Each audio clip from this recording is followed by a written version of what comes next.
I have one phrase: the greatest of all time. Kevin VanDam is going to be with us today on Bass University Live. How cool is that? An amazing career. I'm not going to say it's coming to an end. He's kind of switching gears. We're going to learn about what's next. Talk about all these amazing accomplishments that he has acquired. That honestly, I don't know how anybody will ever touch it. Can't wait to talk to him. Kevin's been a friend of mine for a long time. I got to fish with him way back in the invitational days years ago. That's the first time I got to meet him. But I got to say, big influence in my personal career.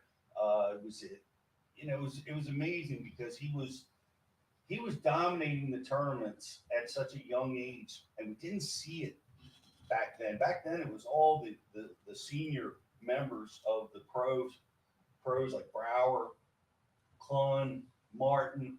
Those were the guys dominating the tournaments. Kevin came in very young in his 20s and really just jumped right in and was able to contend with some of these masters. And that separated him and kicked it off the most amazing career that we've ever seen. So, going to have him on here in just a few minutes, guys. We're brought to you by Tackle Direct Studios. If you're watching this over on social, like and share the feed. We've got a really cool prize for you, as well as what's our grand prize today? What do we got going on? We actually have a couple things. For the grand prize, though, we are going to have a KVD reel from Strike King Blues. And we did a newsletter contest, so we have a prize for that, and our like and share our waterwood custom made. Outstanding. Yes, that's a lose. Yes. Sorry. I was close. Strike King makes the crankbaits, amongst many other things. And I see some KVD Perfect Plastics down here as well. Lot of once again, KVD's influences all over the sport. We've had a lot of great releases going on this week. What do we have, Justin? So released already this week, we had Pete doing a pretty cool seminar on grass lines. Pretty awesome aerial view on that, and Pete goes in great detail as he always does on breaking that down, some baits to use, the sweet spots in the grass lines, stuff like that. Really cool one if you struggle fishing in the grass. Also released is Matt Becker, who is the BPT AOI, also one on Saginaw Bay. He talks about tight lining, so that's a pretty cool one. We released, and then coming up, we got Derek Hudnall on versatility, another really cool one. He breaks down a lot of different things.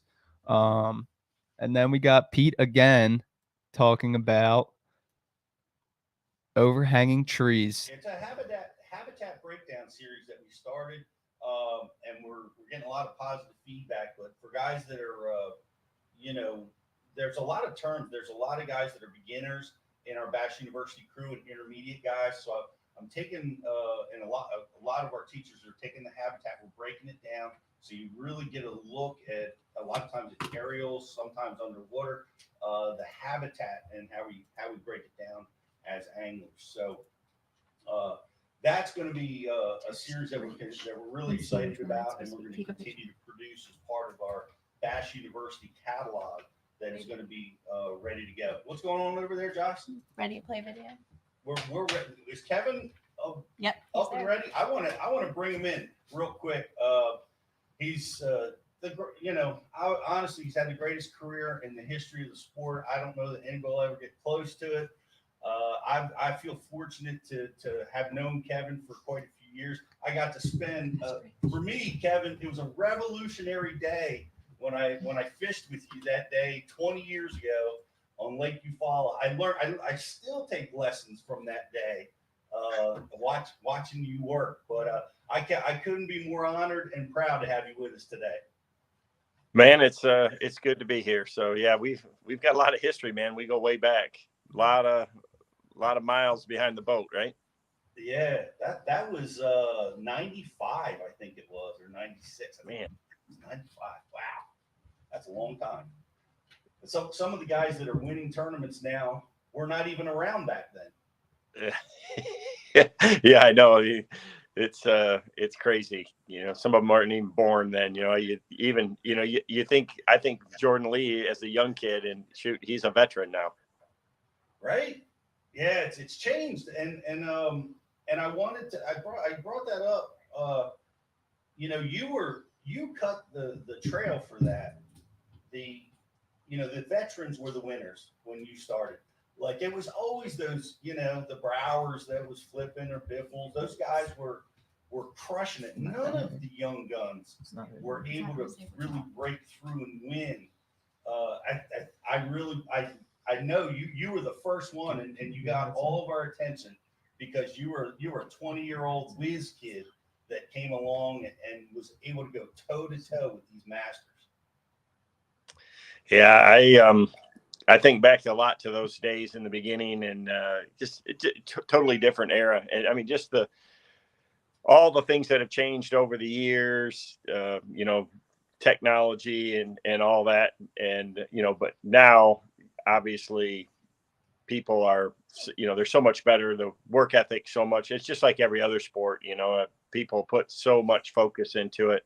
It's hard to win, you know, at the top level in any of the tours, like really hard, you know. Now, not that it's ever been easy, but you're definitely there's so many guys that are capable every single week.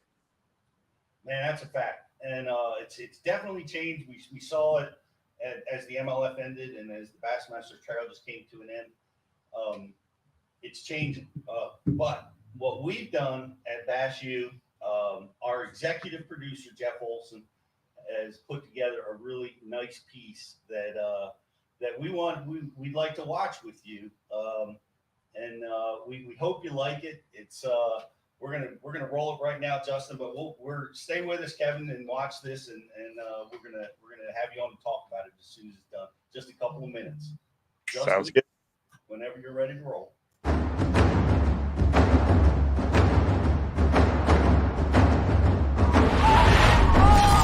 Bassmaster Angler of the Year, Kevin VanDam.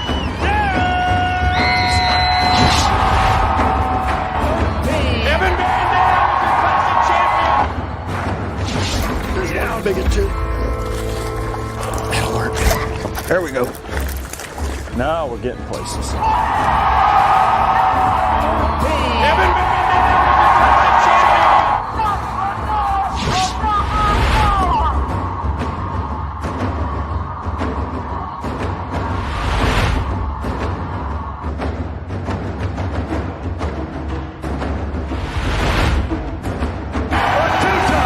Bassmaster Classic champion.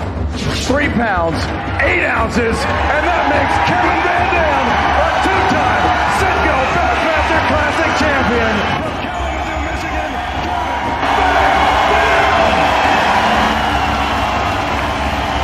Classic champion from Kalamazoo, Michigan.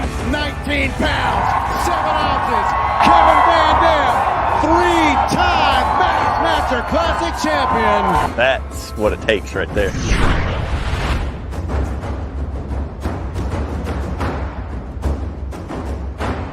Double gun loaded. 28 pounds even. Kevin VanDam. KVD slams the door at number 4.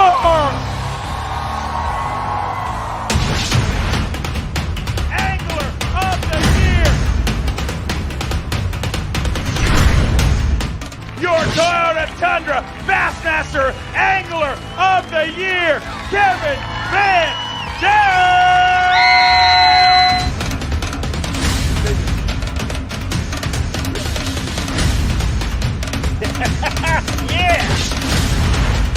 KVD slams the door at number 4.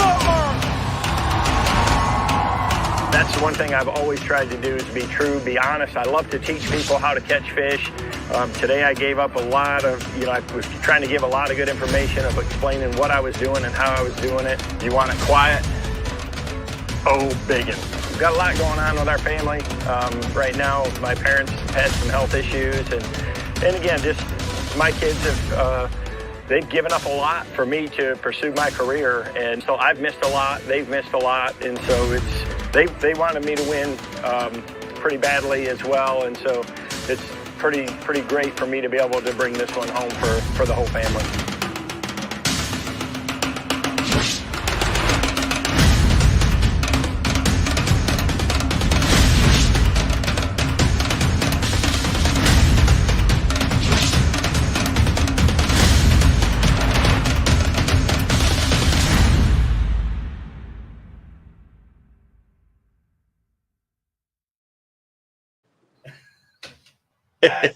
That is quite a career, Kevin. Yeah, it's he did a really impressive job. It brings back just a ton of great memories, to watch a lot of that old footage, and especially to see the reaction on the boys and Sherry's face and that, it's just that never gets old. That's for sure. Man, that's impressive, and well done, Jeff. And I look at all these amazing accomplishments, and of course, we point to the easy ones, right? The AOIs and all the wins. It's just a massive amount.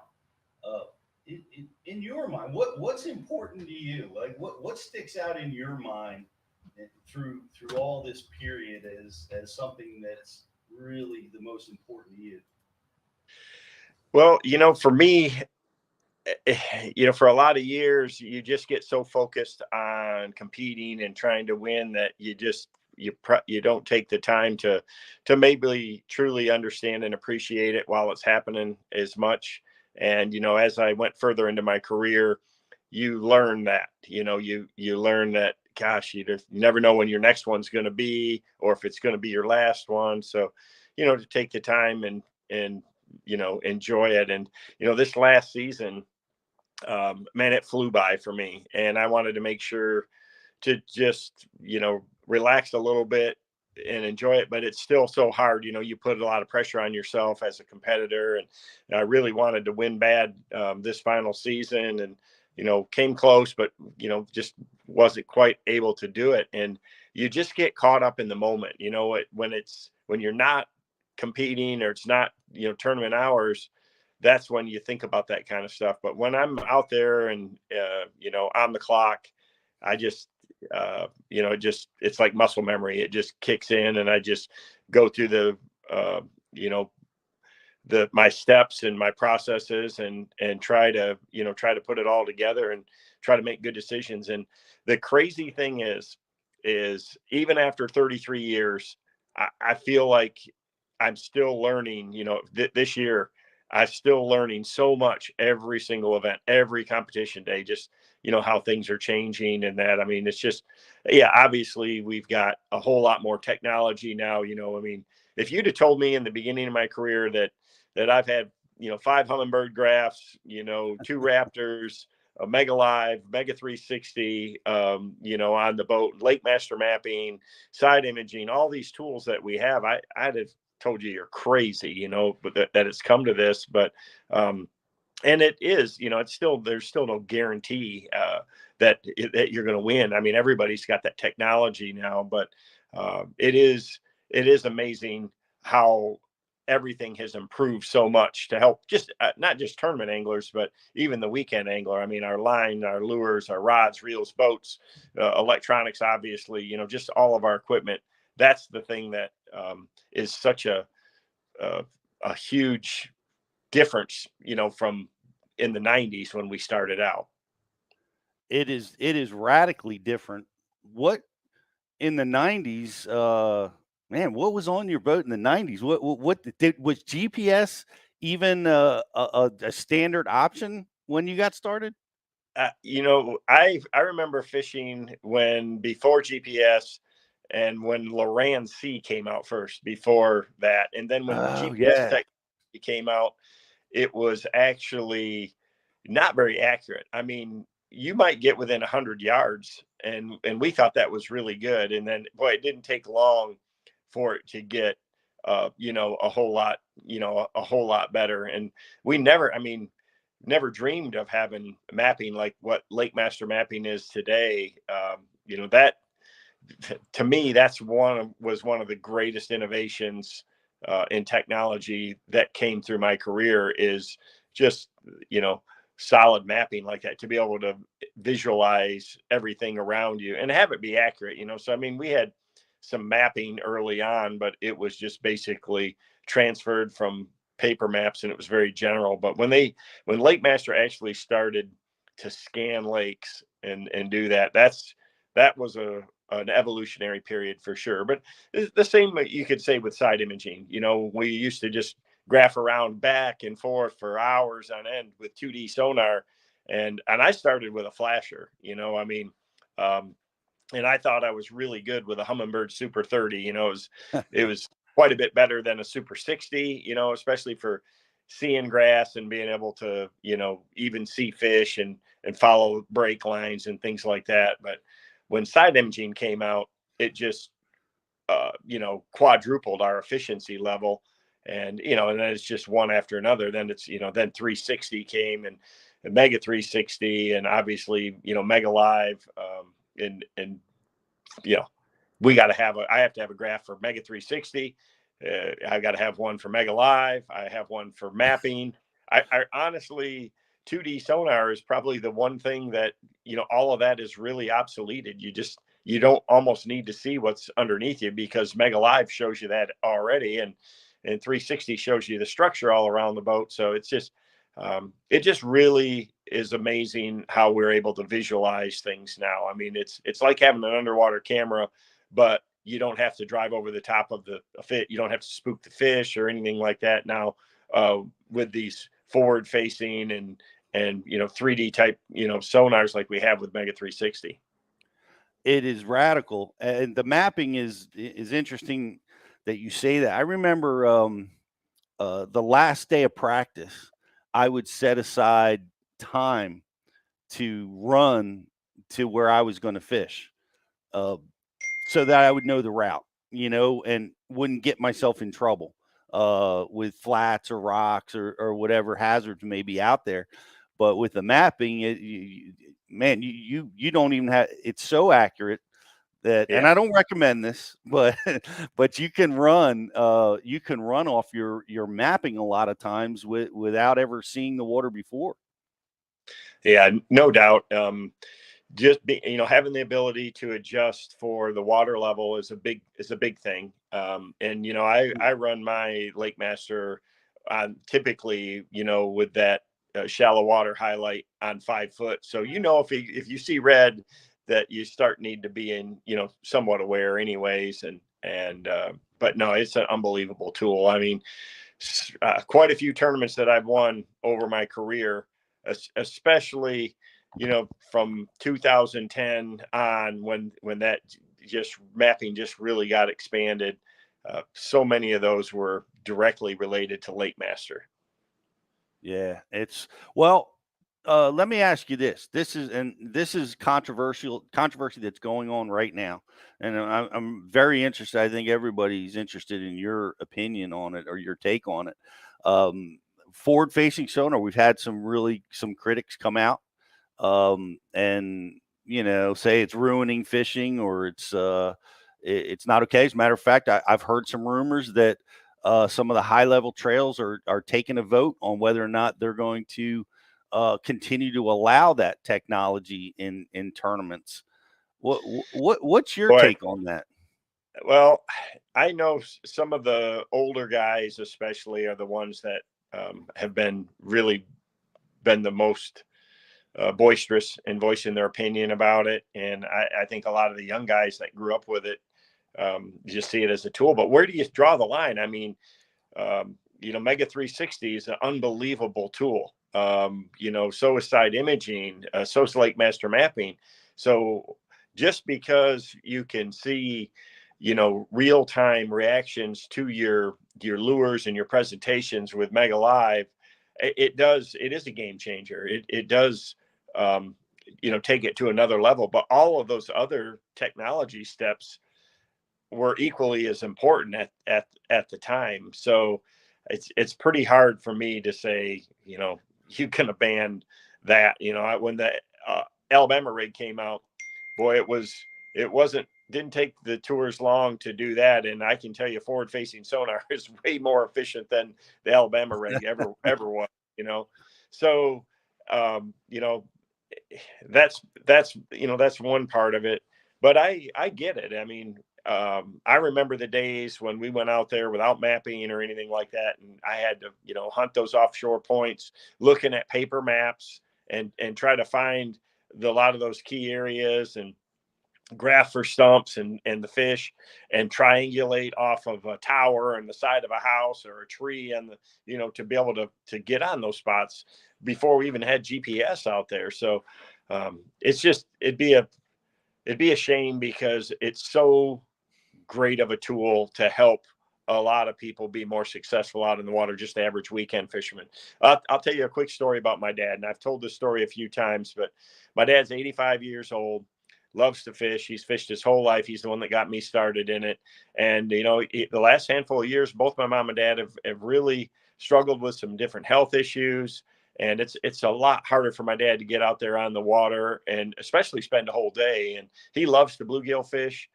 And, you know, a little over a year ago, I put a Mega Live transducer on his pontoon. When he's got a Helix 12 on there already, and he's got, you know, mapping, and he just lives on a small private lake, and he's got 2D sonar, and he loves to fish for these bluegills in the summer. And, you know, I mean, you see him, you can graph around and find some here or there, and we just blind cast around. But when I showed him how to use Mega Live and just what a great tool it is, especially for, you know, bluegills itself, he just, it took him a little while at first to understand what he was looking at and how to use it. But now he's like, I won't even go without it, you know? So he goes out, you know, awesome. spend an hour or two and fish, you know, catch 8 or 10 good bluegills, enough for him and my mom to eat or whatever. You don't want to clean too many. And he just enjoys the hunt with it, you know, to go out there, to search around, to see, because they move so much, you know, in the summer they get deep, and it's just like bass, you know. But to be able to find those schools, to know the depth that they're in and be able to make a presentation to them and then catch them, it's changed the way that he fish, and it's really renewed his enthusiasm and excitement for fishing. And he's 85 years old, and I mean, he couldn't send a picture off of his cell phone to me. So that's how technologically challenged he is. But that's what Mega Live has done for him. So, you know, there's so many other people out there that it is. I mean, we're not, you know, we're not cleaning lakes out because we've got forward facing sonar by any means. It is 100%, you know, change tournament fishing for sure. But I find it hard to think that, that it would go away, because again, technology wise, where do you draw the line? And yeah, Right. I think you may see some circuits and things like that say, hey, no sonar at all. You know, I mean, you could see that especially in some kayak trails, just say, hey, look, you can't use electronics. But you're still going to have people, you know, have a phone, with a smartphone, with Google Earth, and you know, with the One Boat Network app, you can still see, you know, you can still get Lake Master mapping and things like that on your phone. But, you know, policing it would be a little bit of a challenge, as we've seen. Policing the rules in our sport is at the forefront as well. You know, I mean, everybody wants a level playing field, and I get that. That's why we, over the years, came up with a lot of these, you know, the no information rules and off limits, and, you know, can't get waypoints from people, and that, you know, it's a professional sport. You should be a professional. But I just find it pretty hard to think that we would ban technology like that. That's a tremendous opinion, and a very valuable one, I'm sure, to everybody that's listening. One of the things that I like about it is it's opened my eyes to where the fish, like, we lost them, like, for years. Like, when they would pull up on a point, we would, you know, we would catch them, and then we would postulate about where they could be, you know, when they're not up on this point. But now, you know, we kind of know now, right? There, like the Champlain tournament, where guys were chasing schools of bait out in 100 feet of water. Oh, That's where they are now. Yeah. So it totally, when I got Mega Live for the first time, it basically totally changed everything that I thought and believed that I'd learned in 30 years of competitive fishing about how bass relate to structure and cover, and that they don't just randomly swim around in the open, because Yeah. they do a lot more than I ever dreamed or imagined. And you just didn't know that. And it hasn't changed the way that I fish. I know some guys, that's all they do. I mean, they go and they don't even cast until they see one. I mean, there's some guys that do that, and there's times when that can be very good based on the seasonal pattern. You can do that, but there's a whole lot of other times where it doesn't. It'll kill you as well, and that's why you see some of those people that just totally rely on that be pretty sporadic in their finishes. What I've learned is to use it in my same power fishing style. And, I'll see a fish randomly when I'm cranking a spot or whatever that I know to pitch a drop shot to, or I'll see one follow my crankbait that I would have never known was there. And it tells me that, hey, maybe I need to change colors or change my presentation, stop or start it, do something a little bit different. Fishing a jerkbait, same way. I mean, you just don't realize how many just watch your bait that don't bite. So it gives you that real-time feedback to know to make an adjustment based on the conditions. So to me, it is a powerful tool, but I don't see that it's something that I think should be banned by any means. Well, I want to applaud Pops for 80 years old, taking the new technology, putting it to work. That's incredible. Congratulations for him and for you introducing that to him. Jocelyn, you have an IM? We do, from our college guy, Christian. He wants to know, do you think that with forward-facing sonar, if they allow to keep it, will it be a disadvantage for people that aren't able to afford it? So Pricing. that is a big that's a big thing. And I think from for entry level anglers and people just getting started in the sport, and people that are interested in thinking about maybe looking at tournament fishing to begin with at a club level, or there is a barrier to entry there, and it is probably hurting recruitment of new anglers into tournament fishing. But at the top level tier and the pros, you can't really use that as a valid excuse. I mean, you look what we've got invested in our rigs, what you have to do if you're a professional. That's part of it, and it's a small cost compared to all the other things that you have to have as well there. So, to me, I get the controversy, and I understand people like that. And there's a lot of older people that don't want to take the time to learn it. It's just the same way with learning technology on your smartphone or computer or other things like that. It is harder, but technology is always coming. It's always improving. It's part of our lives in every facet and aspect.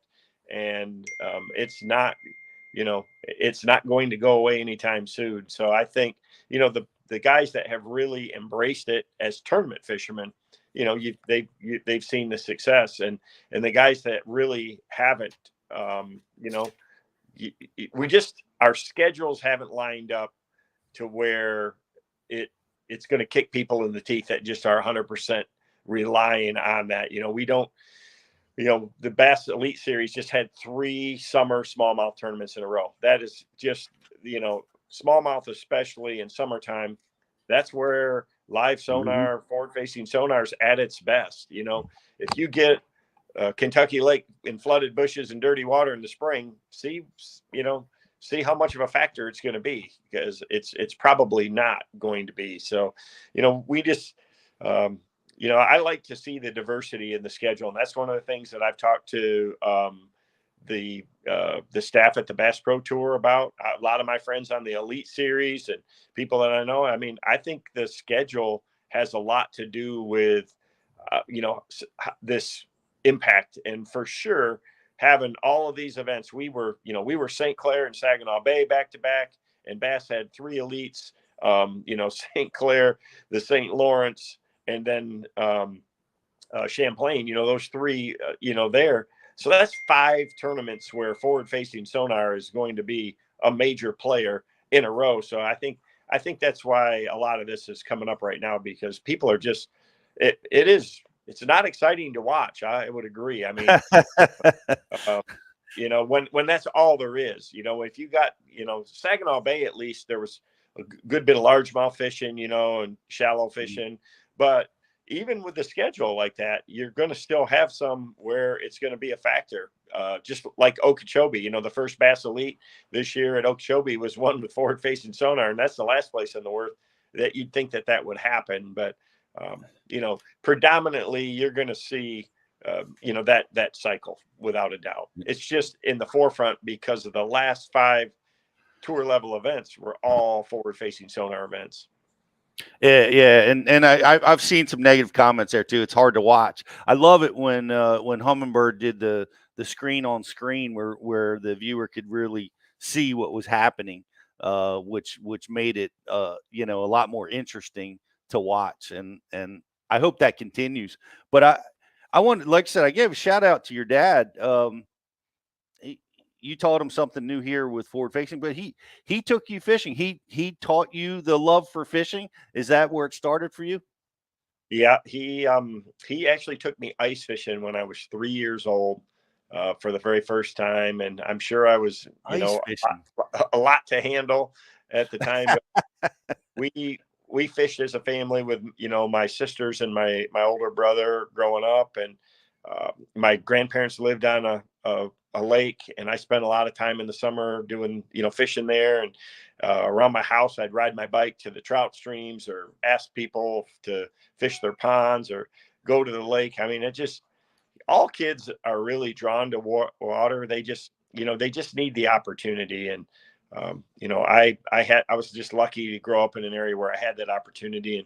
And, Michigan is a really unique place. A lot like Florida, because there's water everywhere. We got 11,000 lakes and just a lot of opportunities and a lot of diversity. And that really helped me as a young tournament angler, but still just, having that chance, it's just way different than somebody that grows up in Arizona or even Texas for that matter. There's just, we just have such a wealth of water. Well, it's surprising that, and I've been there, and it is beautiful up there. But the ice fishing was your first fishing experience. That surprised me. Yeah, but it's so common in Michigan, right? It's such a big deal. Yeah, no, it is in the north. It's kind of a way of life, especially in the northern part of the state, because a good part of the year, the lakes have ice on them that you can actually fish. Down where I live in the southwest part, and people think that, they say, man, I just can't know how you take those winters and all that snow and you got ice for 6 months. Well, it's really not. I mean, the last handful of years, we've hardly had much ice at all to even ice fish. We might get, on a good year where I live, we might get 2 months of ice, but it's taught me a lot because I've done a lot of bass fishing through the ice. And it blows people away that, you can catch them through the ice and how aggressive they can be. And it really taught me that cold water is not as impactful as I once thought on their activity level, their mood. It obviously, the seasonal pattern is critical. Location is key. It's always has been in bass fishing. The hardest thing to figure out is where they're at, right? Catching them, if you know where they're at, catching them is the easy part. And that's where all this technology's really helped, so much. But I just hate to see all the emphasis go towards forward facing sonar right now when, we've had so many other advancements that really help our fishing and make for a positive experience out there in the water. I just think how far everything has come. I mean, just how much better our boats are, our fluorocarbon line, the quality of our rods, the technology that goes into lure design and how natural they are. And, trolling motors, I've got that new Minn Kota Quest trolling motor, and it's absolutely unbelievable. I mean, the Ultrex is great. Spot lock changed the way that tournament fishermen or people fish. I mean, I seen immediately when I had a boat, got one on the boat that my boys used. The first time they went to an Ultrex with cable, power assisted steering and spot lock, just how much better they were at boat control. And, this new motor, the first 60 seconds, I'm sure you've probably got one by now too, but I mean, the first 60 seconds you run it, you can see how much different it is than anything that's out there. And I've ran them all, man. I've ran every brushless motor out there, and the MLF cups, we've got the power poles on there. They've got the Lowrance. I've ran the Garmin. There's not even a close second, man. That new Quest motor is the most rugged, quiet, sturdy, powerful, baddest, most responsive. It's a huge asset for somebody like myself that loves to power fish. Just the efficiency difference compared to the Ultrex itself. It's amazing that they could come so far. So they did a heck of a job. The engineers did on the development of that motor, so I just can't say enough about it. I've got to do a lot of the inside work with them on it. And I've seen, the differences in how it's designed, engineered, and built. And it's just incredible how much better our tools keep getting. It really is. I don't have. I did get to play with it at ICAST, and it's just being there where I wasn't even in a boat. You could just feel the power and its ability to turn against the torque seamlessly. There's just so many assets. I can't wait to get that. But Yeah. I still remember Ott Defoe and Spot Lock. I remember I think it was the Mississippi River. I think that's where he was. He was fishing below the spillway, and he was spot locking for the first time. I saw it on camera, and I could not believe that could be accomplished, and that changed everything. Yeah, it's one of those features that you wonder how you ever lived about it, especially fishing the Great Lakes and in rough water and things like that. But I'll tell you, you got to see that motor at ICAST. It's not the same as having it on a boat. When you get a chance, jump in somebody's boat that's got one. You're out there shooting a lot of stuff with a lot of people, and that you will not believe it. You have to experience it to really see the difference. And like I said, 60 seconds, I mean, just how rock solid the mount is. It doesn't flex. It's got so much more power, but they really did an amazing job, because to have all that power and torque, you have to really improve the mount. And honestly, in all the other motors and over the years, being a guy that's grew up fishing the Great Lakes, the mounts were always the weakest link. If you have a trolling motor that's making a lot of noise, especially if you're a shallow water fisherman, if it's creaking or you can hear the prop and that. I mean, it's amazing how quiet they made everything about it. Not just the motor, but the mount don't move. There's no noise. I mean, it's so different of a feel running that motor. I look forward to it. Kevin, your dad taught you. You're coming from the north. You were young when you broke into this sport, and that was special. But you're from the north. Like the northern guys, were not supposed to be able to compete with the southern guys. That was a mold that you broke too, and paved the way for so many to follow. That was an impressive. I feel like one of the beings from the north. I was looking at you as my hero. Like, wow, Kevin can do it from up here. So can I. Yeah, I know. Hopefully, I inspired a lot of young anglers to get into competitive fishing, especially from that region. And yeah, a lot of people told me, oh man, it takes 5 or 6 years, to get used to it, to get enough experience to be able to compete with, the top guys in the sport. And I just, nobody told me. I didn't really believe that or anything. My style is probably what helped me more than anything. If you're going to fish multi-day events, a big challenge in the beginning was finding enough fish that you could you know, fish a 3 or 4 day competition and not burn out a spot. You know, you had to have enough spots to be able to last through that. And then when conditions change, to have enough ideas of areas to go to where you might be able to still be successful at. And so, you know, having a faster pace in practice and in competition helped a lot in that regard, especially fishing these big bodies of water. You know, when you go to a Toledo Bend or even a Table Rock or, you know, any of these 50, 75, 100,000 acre lakes, you know, if you're not covering a lot of water in practice, you don't even know what's available to you. So it just, I think opened a lot of people's eyes, because I see so many more people that fish that way now, you know, that they're power fishermen first.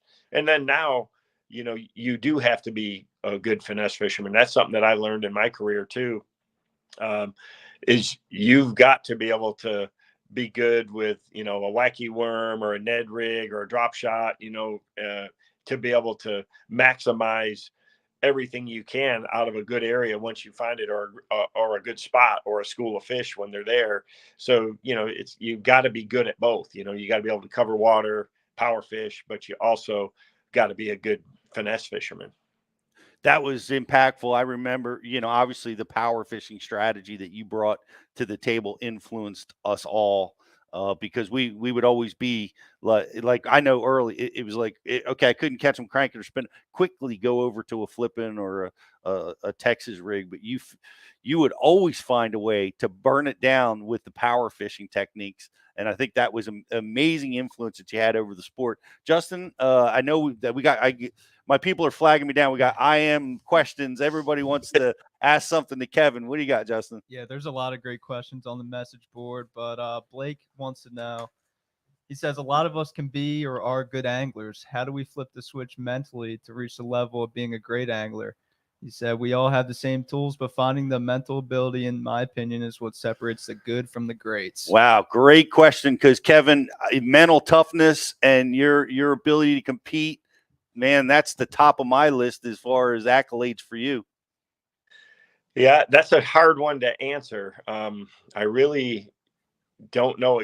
You know, I don't have a simple answer to that in what I do. I mean, I know my strengths. I know it works for me, and you have to trust your gut and you have to react to it. I think a lot of people kind of know that, you know, when conditions change, or, you know, a flood happens, or the wind switches, or, you know, there's 20 boats show up in the area that you want to start in, to be able to pull up stakes and go and have a good option to go to. You know, everybody, I've heard it a million times, like, oh, you know, today I'm behind, I got to go swing for the fence. Well, that's a great concept, but you have to do it efficiently, right? You have to do it. You have to do that.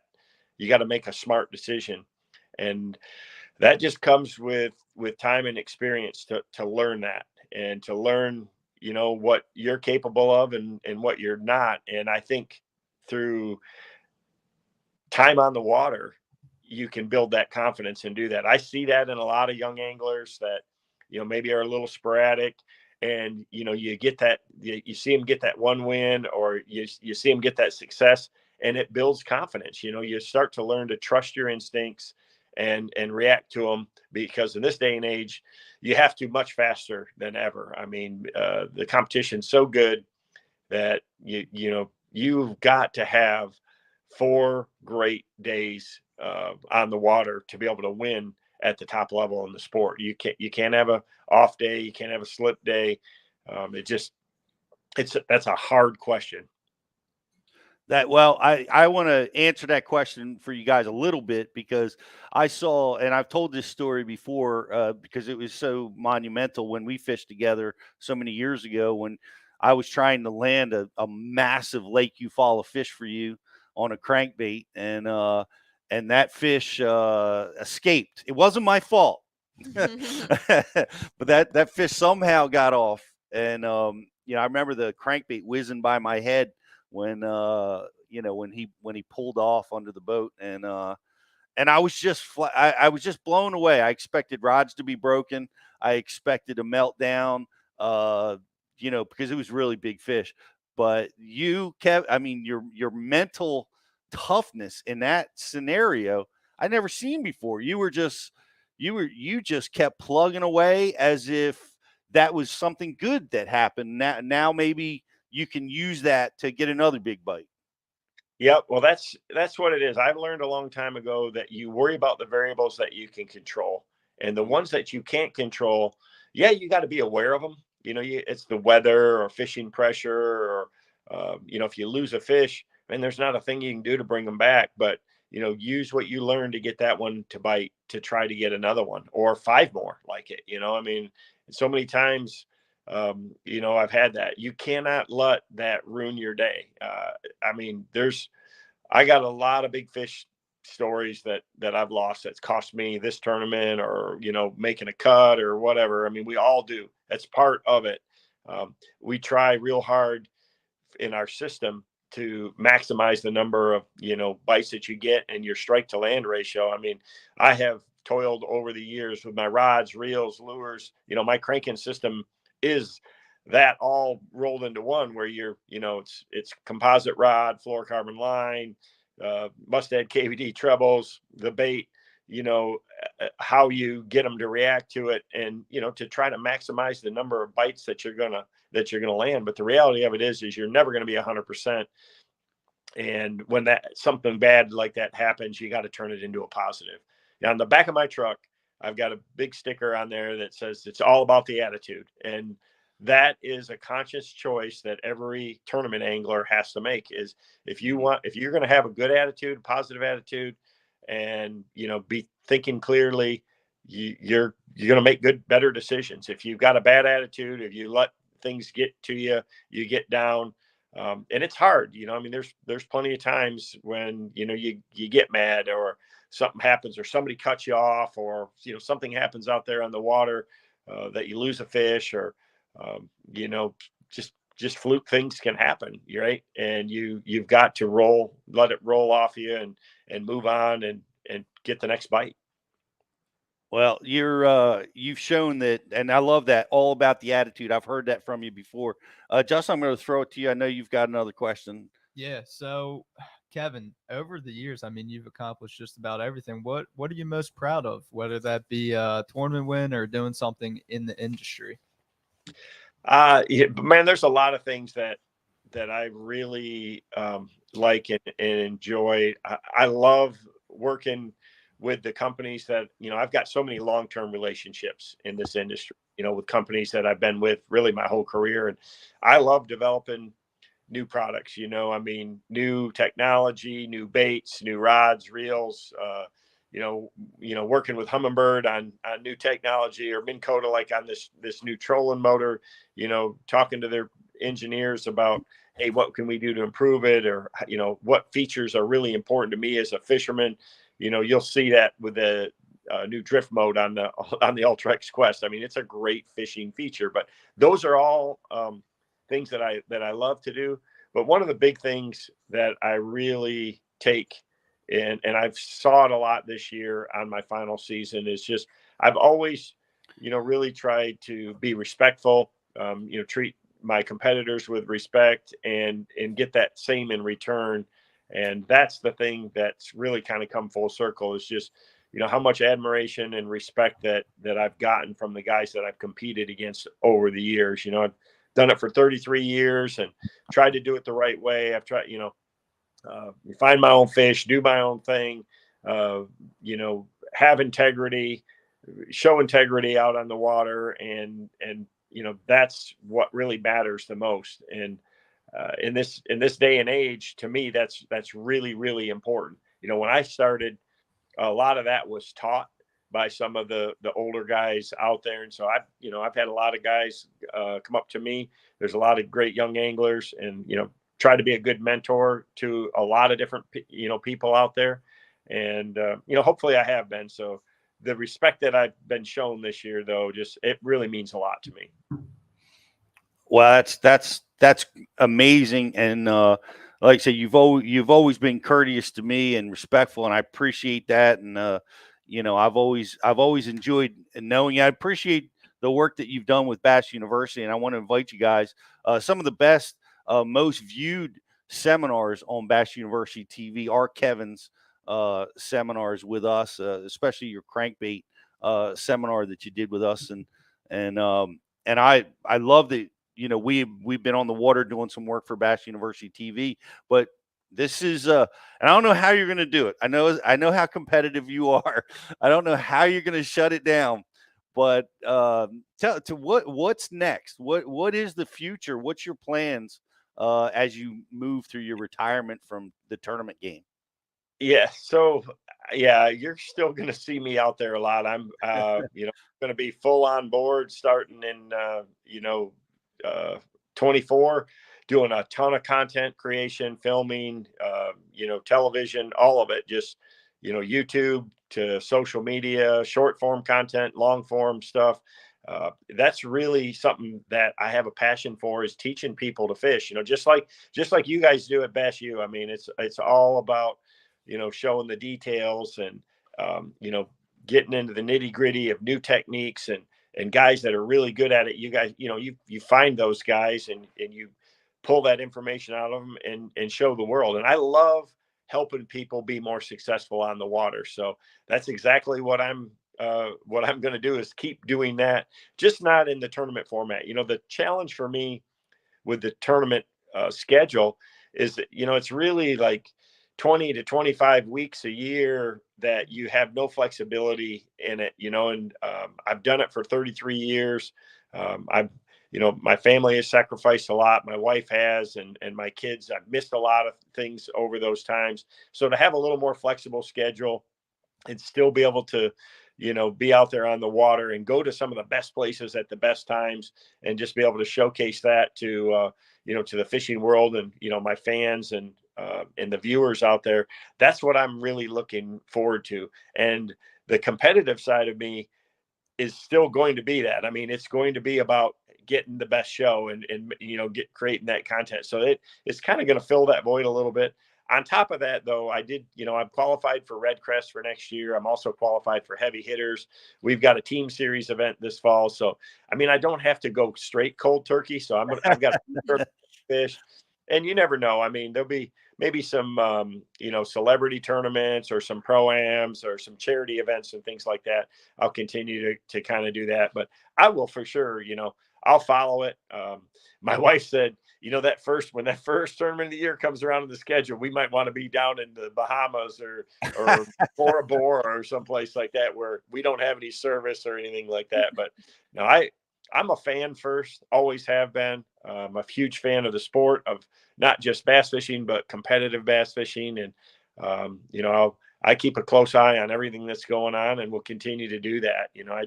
I love figuring it out. I love spending time on the water and figuring out what it takes on any given day to find the pattern, to figure out how to get them. I mean, I like catching them just like everybody, but to me, it's figuring out the puzzle that really is what I enjoy the most.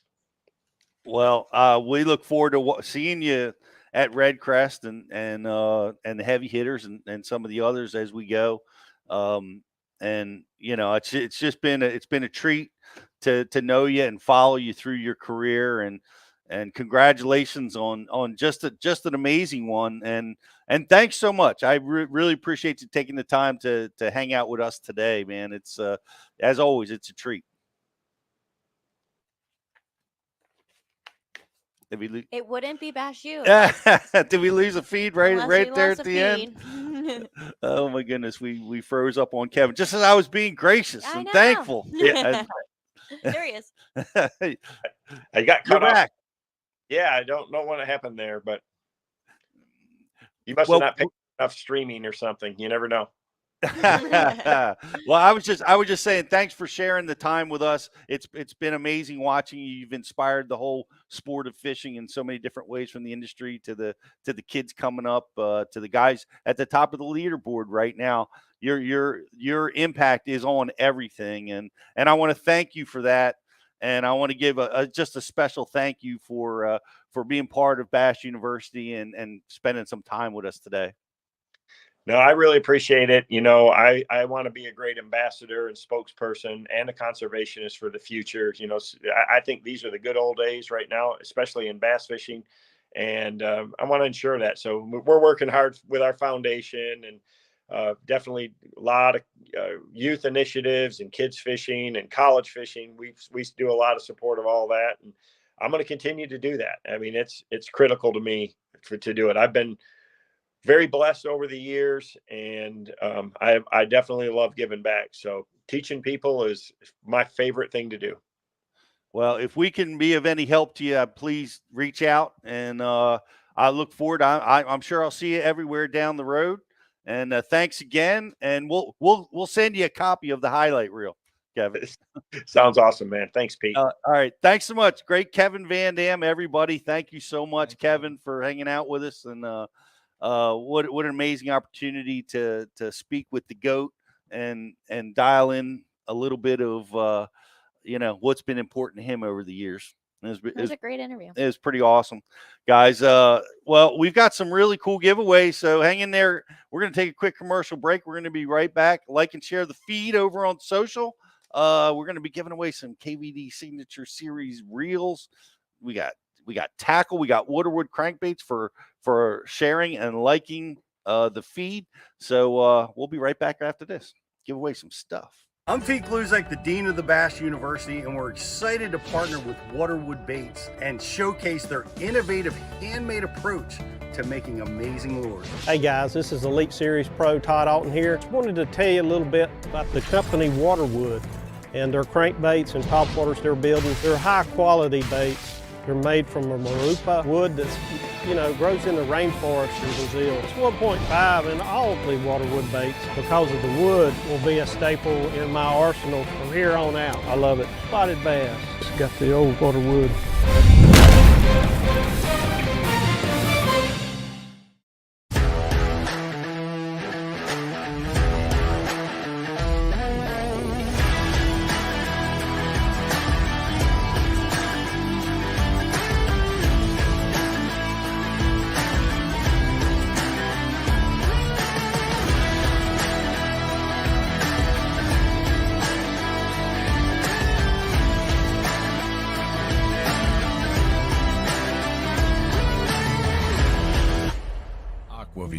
The leader in underwater viewing technology.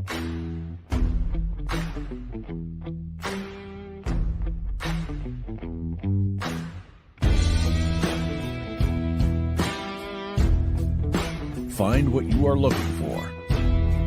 Catch more fish. Have more fun. AquaView. Seeing is believing. Why do you love casting fishing rods? I'm truly losing less fish. Is the sensitivity of the rod. That they're made right here in North Carolina in the USA. Strongest, lightest rod, 100% made here in Sanford, North Carolina. From the drop shot rod to the flipping stick. Every rod has a purpose to it, and I rely on them all the time when I'm out there in a tournament. Durability in the John Cruz Worming series, the counterbalancing in the handle. It's the only rod I found that can withstand my hook set. Boom goes the dynamite.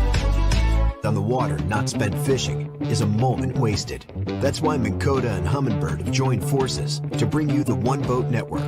Products that communicate and integrate to help you take full command of your boat. Born from our commitment to making the most advanced fishing gear even better by making it work together. The One Boat Network will help you find, get to, stay on, and catch more fish. When One Boat Network products talk to each other, they can navigate your boat automatically. They can give you a crystal clear view of what's below with no messy wires. And they can let you lower, raise, and change shallow water anchor modes from anywhere on the boat. But that's just the beginning. We're never done innovating, integrating, and making your boat simpler and easier to control. All so you can make every second on the water count.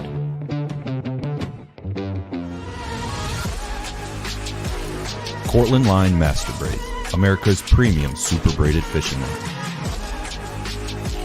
Manufactured in our Cortland, New York facility and constructed from the highest quality Spectra fibers available.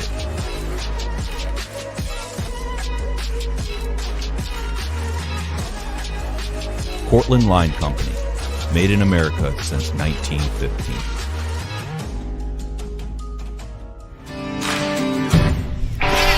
I have to have the best eyewear. My eyes are essential to doing my job. It's the highest quality lens that I've ever used. Top of the line performance in these glasses. But they're priced for absolutely everyone. The everyday angler can afford them. As a touring professional pro, if I can depend on them, I know the weekend angler can as well. Hobie eyewear, built for the pros. Price for everyone.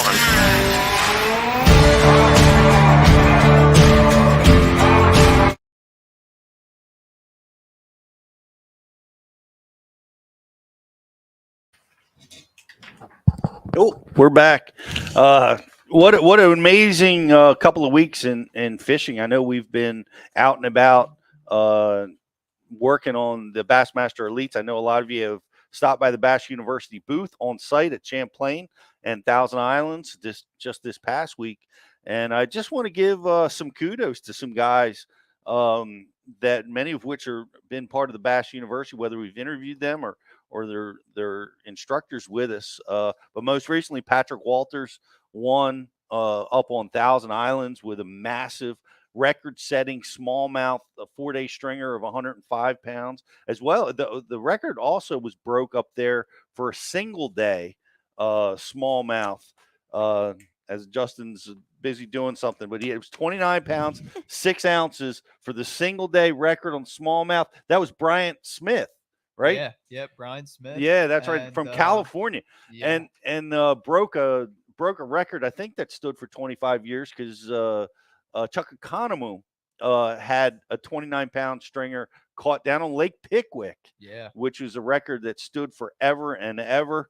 Shout out to Chuck Economou, a friend of mine for a long time. But the records must fall, and they're falling up at Thousand Islands seemingly every year that the tournament trails go there. And what handing out the century belt at that? Oh my gosh, they had 3 century belts and 1 just miss. Yeah. And of course the record-setting catch holding off Chris Johnston on his home body water. Very, very tall task, and they did it all in Canadian waters, basically. Great event. For Mr. Fujita. There you go. Won on Lake Champlain. I mean, he's a rookie this season. He won on Champlain and didn't get the AOY. Finished second by just a couple points. Or, I'm sorry, not AOY, but ROY. Rookie of the year went to Joey Cifuentes by just a couple points. What a tightly contested race. All the rookies are winning tournaments. It was a rookie takeover this year. Man, that's awesome. How many? At least 3 rookies won elite tournaments this year. It might have been more. I think 4. Was it 4? I wouldn't be surprised.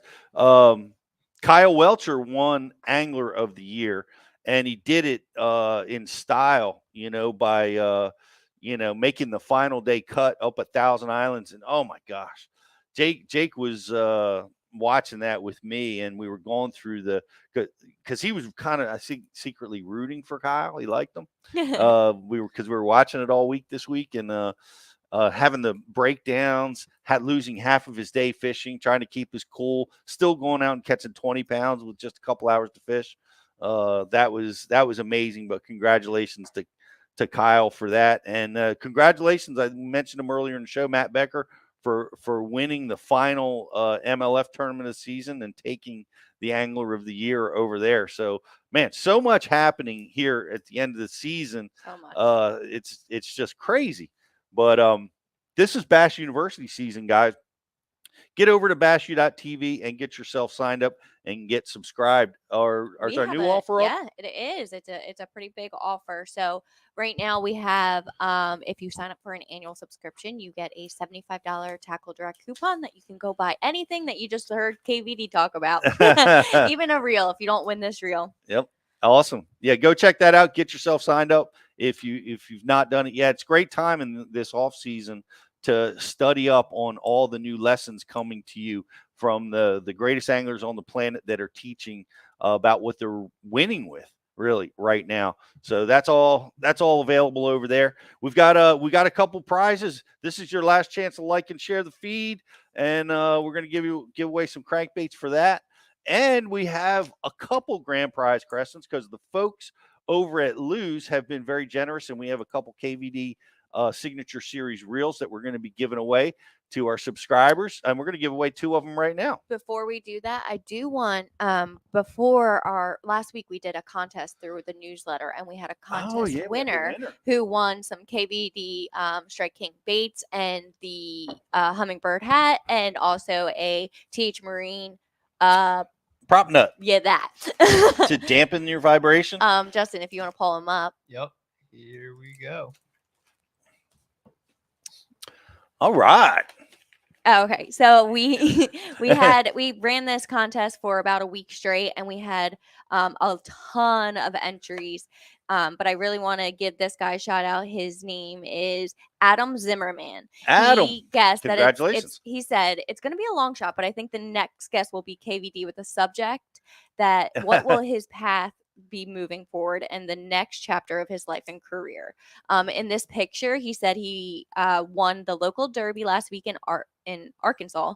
It was hot and tough, but we committed to the hollow body frog all day on a small oxbow off the White River in Arkansas and barely got the win. Some frogfish. Wow. Rocking the hummingbird hat. Yes. That's so congratulations. You won our newsletter contest. You guessed the topic and the guest. What's he win?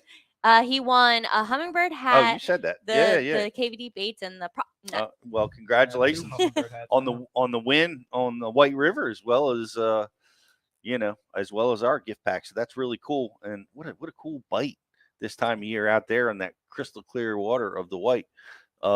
Pretty awesome stuff. Justin, let's hand out the trid. Let's do the first one. Let's do the first one, which is going to be a speed, because I know our guys that we're watching are going to be super fast. It's going to be a contest at who can type it in the fastest. And you want me to ask the question? You want to do it? I got it. You got it? Go. The first question. What was the sticker that was on the back of KVD's truck? He talked about it. What did it say? It's become his mantra, if many of you I'm sure know. And it's a good mantra to have. It's perfect for him. He's just, he's so competitive. I wonder how he's going to be able to do it and shut it down, because I've seen him in play. Like I think I've told this story before at a media event where we were all gathered around and they had rods out there for us to cast around. And Kevin was the first one to grab a rod, and he had to beat everybody to the bank to try to get the first cast in, just for picture taking purposes. So the competitiveness is off the charts. So we have a few answers, but do you think spelling counts? Oh, it's spelling. I think so. Justin's fresh out of college with his bachelor's degree. He's not putting up with spelling errors, guys. Got to get it spelled correctly. Yes. I think it goes to Tristan White. Dan, you've won Dan Allen, you're so times. close. Your fingers, you were going just a little bit too fast. He mistyped, Dan. Oh, that's White. unusual. Congrats. What is the answer? It's all about the attitude. It's all about the attitude. Sure What word did Dan misspell? Attitude. Oh. ADDITUDE. Dan spelled. Man, he got fat thumbs on the phone. That's what happens when you type really fast. Yep. That's well, congratulations. Hey, we got another reel that we're going to be giving away. Dan, you can redeem yourself here. This one will be a little easier to type if you can remember it. What's the question? Dan's got me laughing. So, so Kevin mentioned putting forward-facing sonar on his dad's pontoon boat. How many bluegill does his dad go out and catch when he goes out there and he takes them back to fillet them? Kevin said he doesn't like keeping too many because he doesn't like filleting all of them. How many does he keep when he goes out? Oh, he was paying attention. It was 2 numbers. He would say two numbers. He's like this to that. Yeah. This to that. I had no idea when you said that number. I'm like, I did not remember that number at all. That's a great answer, Mike. Enough to eat. Enough to eat. Dan Allen redeems himself. He did. Come on. How did he remember that? That's impossible. Well, all right, Dan. There you go. Well done. You saved yourself. Gosh, how's he do that? And we also have our like and share winner with the Waterwood custom baits. They're awesome. Jeremy Bell has liked and shared, so he wins. Yep. Want to give a shout out to Riz, who is currently up working with producing and filming with some of the guys at Thousand Islands, some of the Bassmaster Elite guys that Lee Livesey, of course, he was working with yesterday. He's got Bill Lowen on the docket, and Luke Palmer today, and Tyler Rivette. Some guys that look for some amazing new content that's going to be coming to Bass University TV real soon. Let us know what you think of our new habitat breakdown. I think a lot of people have found that useful, and we're going to be really diving into some terms that that are really going to help you guys. A lot of people, there's so many weird bass fishing terms that it seems like when we get together as bass fishermen, we're speaking a foreign language. Yes, that is very true. You can appreciate that, Jocelyn. So we're going to be breaking those terms down, and we're going to be breaking down the habitat. And we know it's going to help you guys, help everybody become a better angler, and that's our goal. The grass one is really good. You did a great job on that one, Pete. Yeah, if you guys haven't seen that and you fish grass, milfoil, hydrilla a lot, check out that seminar Pete did. It's an awesome habitat breakdown. Thank you very much for Kevin and Sherry VanDam for putting up with our links that didn't seem to get to technical issues. Yeah, we had some minor technical issues at the beginning of the show. Appreciate you guys putting up with that. And you know what, Justin, what I'd like to do is I would like to roll out to the Kevin VanDam highlight reel. Let's do it. Good idea. Let's roll out to that, guys. Thank you for watching. We'll see you next week here at Bass University Live.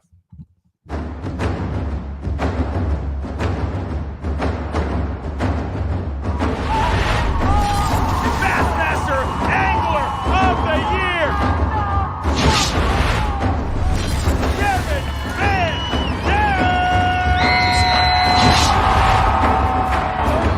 Kevin VanDam, Big at two. That'll work. There we go. Now we're getting places.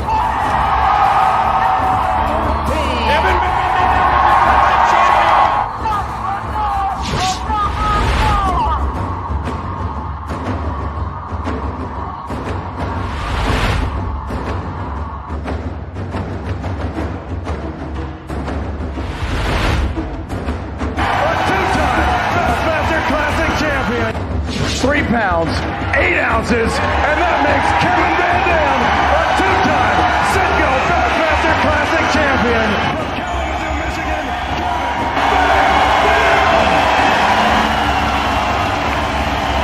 Classic champion from Kalamazoo, Michigan. 19 pounds, 7 ounces. Kevin VanDam, 3-time Bassmaster Classic champion. That's what it takes right there.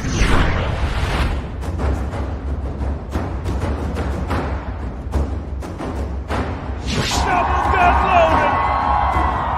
28 pounds even. Kevin VanDam.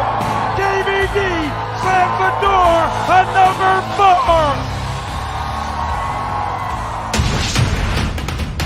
Angler of the Year.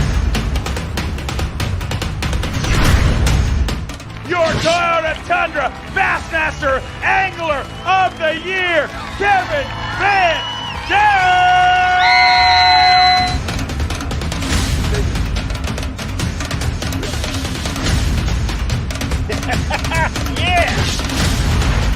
KVD slams the door at number 4. That's the one thing I've always tried to do is be true, be honest. I love to teach people how to catch fish. Today I gave up a lot of, I was trying to give a lot of good information of explaining what I was doing and how I was doing it. You want it quiet? Oh, biggin'. We've got a lot going on with our family. Right now, my parents had some health issues. And again, just my kids have, they've given up a lot for me to pursue my career. And so I've missed a lot. They've missed a lot. And so they wanted me to win pretty badly as well. And so it's pretty great for me to be able to bring this one home for the whole family.